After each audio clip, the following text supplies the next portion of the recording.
Hey everybody, hope you guys are having a great Monday. Hey, as I told you already, I want us to do some devotionals this week, which we call Holy Week.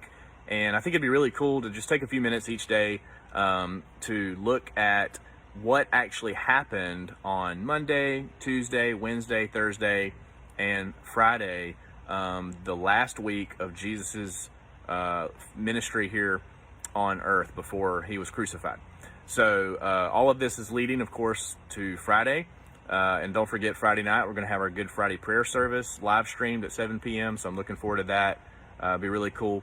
And then, of course, this is all ultimately leading to an empty tomb on Sunday morning. So we're really excited to celebrate that. So, all right, so what happened on Monday of Holy Week? Well, Mark chapter 11 gives us the account of what happened that day in verses 12 through 18. So Mark 11, verses 12 through 18. Here's how Mark records what happened that day. He says, "The next day, as they were leaving Bethany, Jesus was hungry."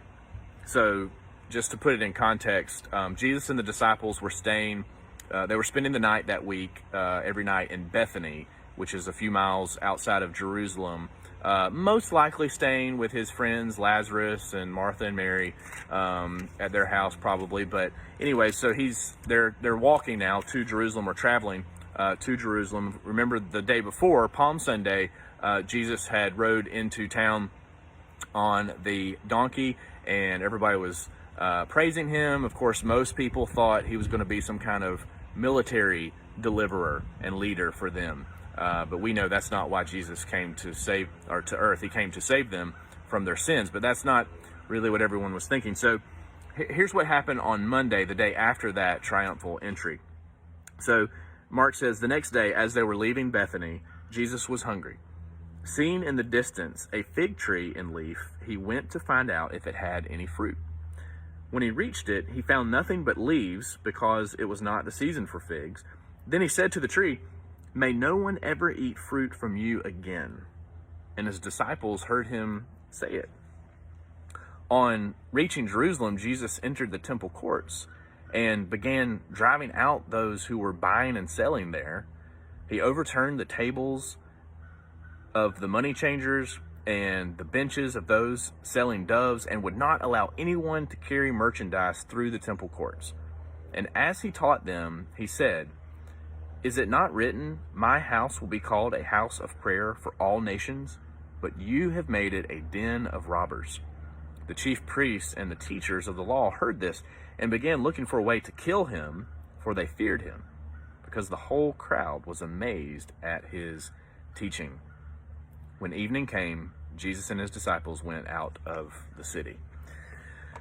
So some pretty cool things going on there to think about. You know, Jesus curses this fig tree. Why did he do that? And what does that mean? And then they get to Jerusalem and he starts turning tables over in the temple. Why would Jesus do something like that? So I want to share with you today from a book by Timothy Keller called King's Cross. Basically, this is a book through the book of Mark that Timothy Keller wrote.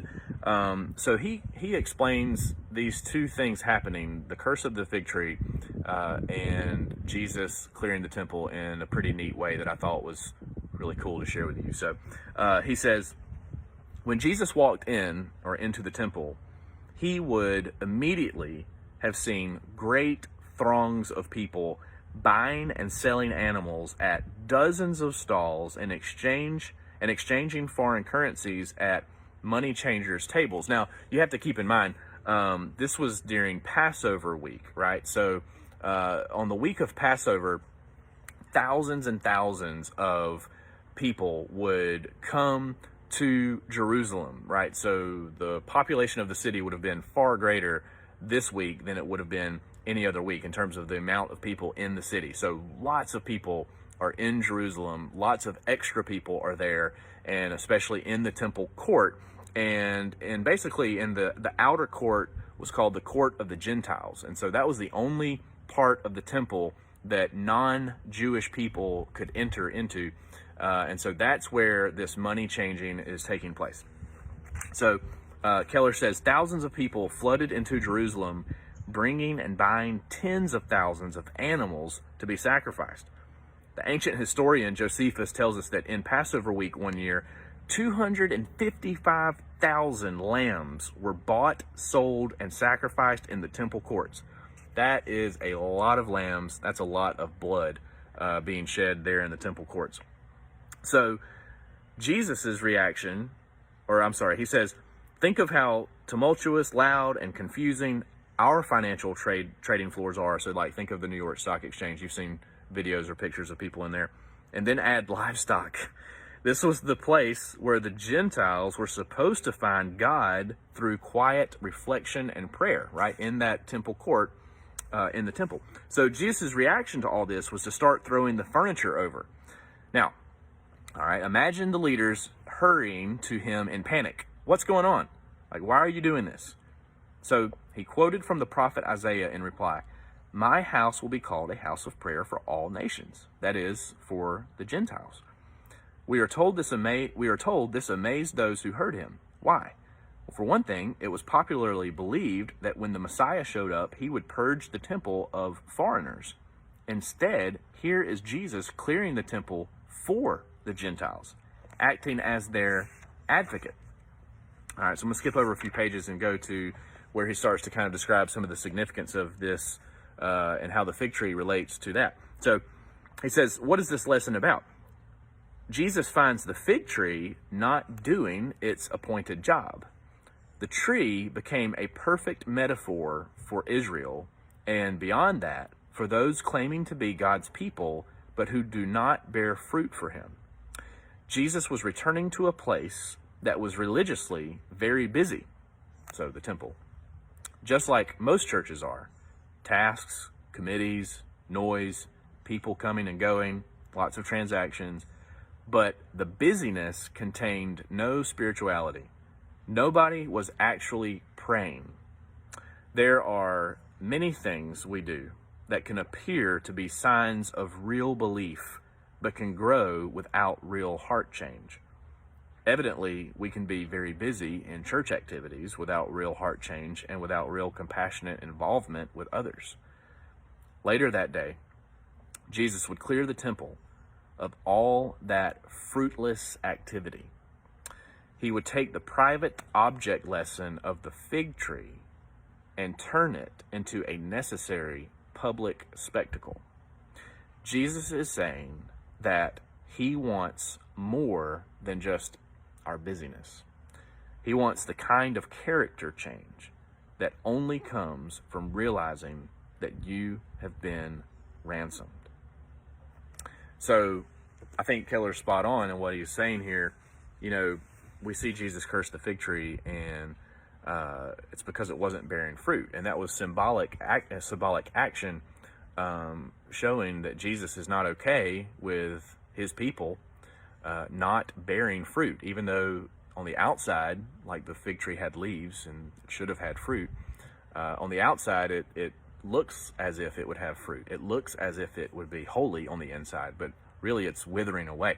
And then in the temple, you know, he clears the temple court and overturns the table in what is truly righteous anger. And he does this because they're not honoring the place of God. They're not seeking the Lord, right? They're busy with religious activity and customs and even sacrifices. But the reason they're doing it is just out of a religious system, right? It's not to truly honor and praise the Lord in their hearts and live for him. So I want to read to you one more thing here that Keller says. He says, the people may have been startled by Jesus' display of controlled, authoritative, righteous anger in overturning the tables in the temple. But what absolutely shocked them is that he was overturning the sacrificial system of the temple and opening the way into the presence of God for everyone. That's exactly what he was doing. And that's what he was going to do on Friday, right? That's what all of this is leading to. Jesus is going to overturn the sacrificial system. No longer will sacrifices have to be made in order to enter the presence of God and seek his forgiveness. Jesus is going to be that sacrifice on Friday, but this was Monday. And so that's what happened. Jesus cursed the fig tree. He overturned the temple, the tables in the temple, pointing people to the fact that the true sacrifice is the one who is coming to lay down his life for us. And we should seek him and worship him in spirit and in truth. Our lives should be truly fruitful when we truly accept his sacrifice for us. All right? Well, hey, hope you guys have a good rest of the day. I will see you again tomorrow, and we'll look and see what happened on Tuesday. All right, see you then.